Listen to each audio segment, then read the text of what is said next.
Yung in-order ko sa Shopee. Oh, sa akin to. Oh. Binubuksan ko siya eh. Parang balot na balot siya. Tapos, napansin ko parang may iba pang balot sa loob. Oh.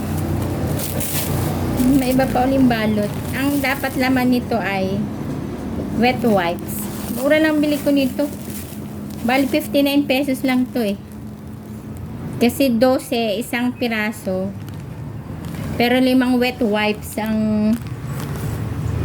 ang binili ko. Dapat 5 pirasong wet wipes. Kaya lang nagtataka ako bakit dalawang plastic siya.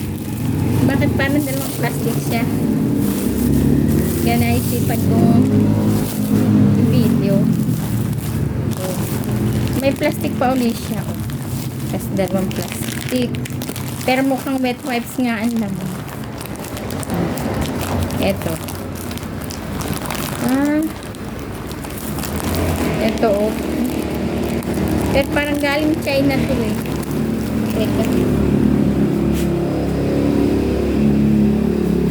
Parang galing pang China. Kaya lang binalot siya ng balot na balot. Ang haba ng plastic. Ito may libre siyang ba siya o nakalabas na talaga. Bakit dalawang balot nakalabas na lumabas na yung laman. Bali 12 pesos lang isa nito. 12 pesos Dr. Baby. Binili ko ito sa Shopee. Nag-search kasi ako ng murang wet wipes. Sabi 80 pieces daw eh.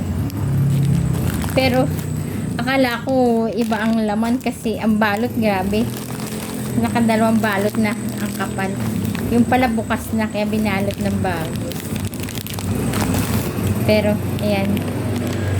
5 nga siya. 5. Pero 12 pesos lang isang piraso. Bukas nga ako ng isa.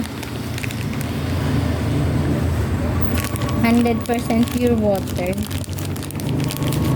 Kung di ako nagkakamali galing pan China to. Hindi siguro ito yun. Hindi siguro ito yung galing China. Kasi wala na masulat na Chinese.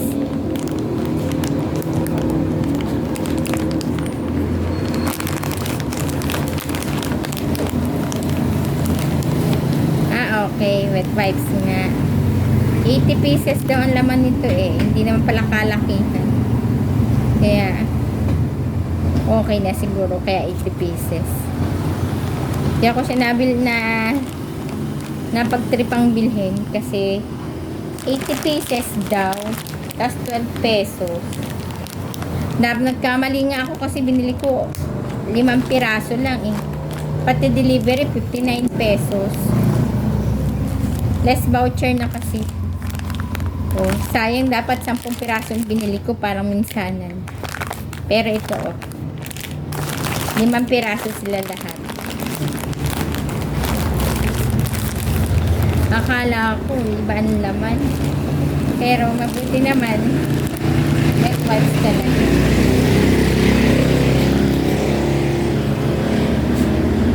Okay. Thank you.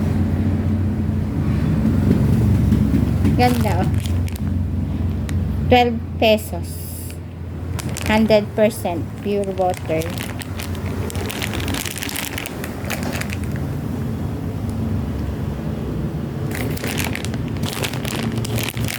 Tapos ganito kalaki ang wet wipes. Pwede na. Pampunas lang naman ang mukha eh. Oh. Haba din. That's 12 pesos. Okay, bye. Bye-bye.